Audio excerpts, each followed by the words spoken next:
তিনি বলেছেন, আমি জানতে চাচ্ছিলাম মা জীবিত থাকা অবস্থায় যদি তার জমি জায়গা বন্টন করেন তাহলে ইসলামী শরিয়া অনুযায়ী কিভাবে করবেন?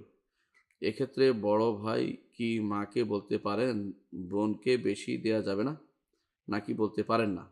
আমাকে প্লিজ জানাবেন। জাযাকাল্লাহু খাইরান। বোন, আপনাকে আল্লাহ উত্তম প্রতিদান প্রদান করুন।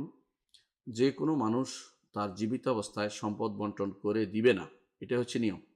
অর্থাৎ একজন মানুষ তার সম্পদ পুরোপুরি ভোগ করে দুনিয়া থেকে চলে যাবে, তারপর তার যে সম্পদ রেখে গেছেন, যদি রেখে যান কিছু, সেটা শুধুমাত্র পরিবারের লোকদের যারা জীবিত তাদের মধ্যে সেটা বন্টন হবে। তিনি যদি কোনো এর আগে কোনো ঋণ রেখে যান, ঋণ পরিশোধ করতে হবে। যদি ওসিয়ত করে যান, ওসিয়তও তার 3 ভাগের 1 অংশ থেকে সেটা ওসিয়ত আদায় করতে হবে। এটা হচ্ছে শরীয়তের বিধান। এজন্য কোনো মানুষ কোনো অবস্থাতেই নিজের জীবদ্দশায় কোনো সম্পদ বন্টন করবেন না। এখন কেউ যদি বলে যে আমার সম্পদ আমি বন্টন করে দেব, সেটা আলাদা কথা, কিন্তু শরীয়ত বলে না তাকে বন্টন করে দিতে। এখন তিনি বন্টন করে দিয়ে ফকির হয়ে যাবেন, পরবর্তীতে গলগ্রহ হবেন সন্তানদের, এটা শরীয়ত বলে না। অধিকাংশ সময় দেখা যায় এইজন্য যারাই আল্লাহর শরীয়তকে লঙ্ঘন করে নিজের সম্পদ অন্যদেরকে দিয়ে দিয়েছেন নিজের জীবদ্দশায়, পরবর্তীতে তারা বিপদে পড়েছেন।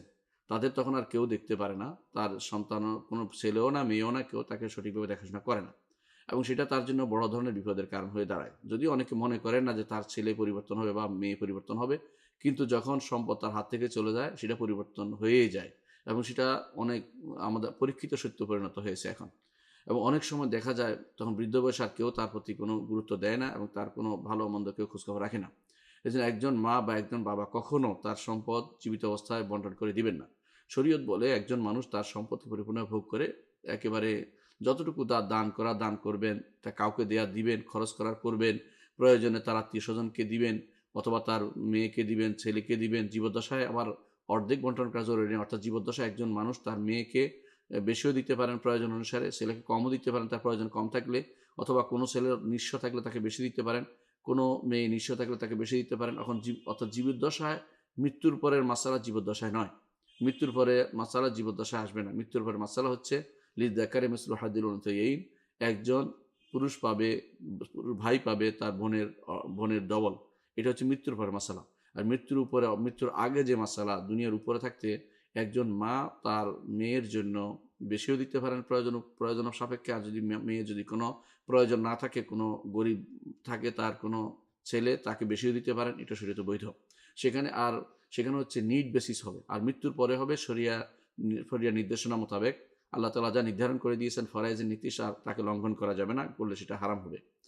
তারপরে যদি কেউ দিয়ে দেয় যে আমি আমি এমন জায়গায় আছি যেখানে শরিয়া মোতাবেক চলা হবে না, যেমন কেউ হয়তো কাফের দেশে আছে, তখন তিনি সেটা শরিয়া মোতাবেক বন্টন করবেন।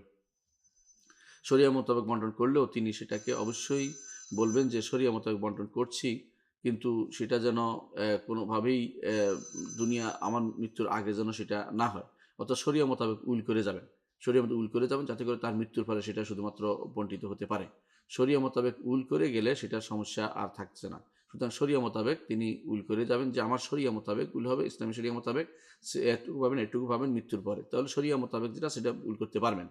এখানে কোনোদিন ছেলে কম বোনকে কম দেখ বা বেশি দেখ, কোনটাই বলতে পারবে না, বরং শরিয়া মোতাবেক সেটা বন্টিত হবে। আর দুনিয়ার বুকে তিনি জীবিত থাকতে মা যদি কোনো মেয়েকে বেশি দেন, ছেলে থেকেও বেশি দেন, সেটাও শরীয়তে নিষিদ্ধ না, অর্থাৎ প্রয়োজন নিড বেসিস। কিন্তু বিনা কারণে যদি কোনো কাউকে বেশি দেওয়া হয়, কাউকে ঠকানো হয়, সেটার জন্য অবশ্যই ধরপাকড় হবে।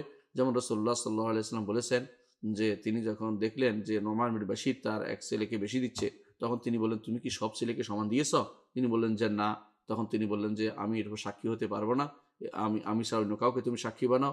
ইত্তাকুল্লাহ ওয়াদিলু বাইনা আওলাদিকুম, আল্লাহ তাকওয়া অবলম্বন করো এবং তোমাদের সন্তানদের মাঝে ইনসাফ কায়েম করো। তাহলে বোঝা গেল যে মৃত্যুর আগের হুকুম, মৃত্যুর পরের হুকুম আলাদা, সেটাকে একসাথ করা যাবে না। এই জন্য আপনার আর মৃত্যুর আগে বন্টন না হওয়াটাই হচ্ছে শরীয়তের চাহিদা। সেই জন্য কোনো মানুষ তার সম্পদ মৃত্যুর আগে বন্টন করে দিয়ে দিবে না, বরং তিনি তার সম্পদ জীবনের শেষ মুহূর্ত পর্যন্ত ভোগ করে চলে যাবেন, তারপর বন্টিত হবে। এটা হচ্ছে শরীয়তের বিধান। আল্লাহ আমাদেরকে বোঝার তৌফিক দান করুন এবং শরিয়া মোতাবেক চলার তৌফিক দান করুন। নিজেরা নিজেদের বিপদ ডেকে যেন আমরা শরীয়ত লঙ্ঘন না করি, এবং নিজেদের উপরে আল্লাহর গজব, আযাব এবং লানত টেনে না নিয়ে বিষয়টি আমাদের নিশ্চিত করা দরকার।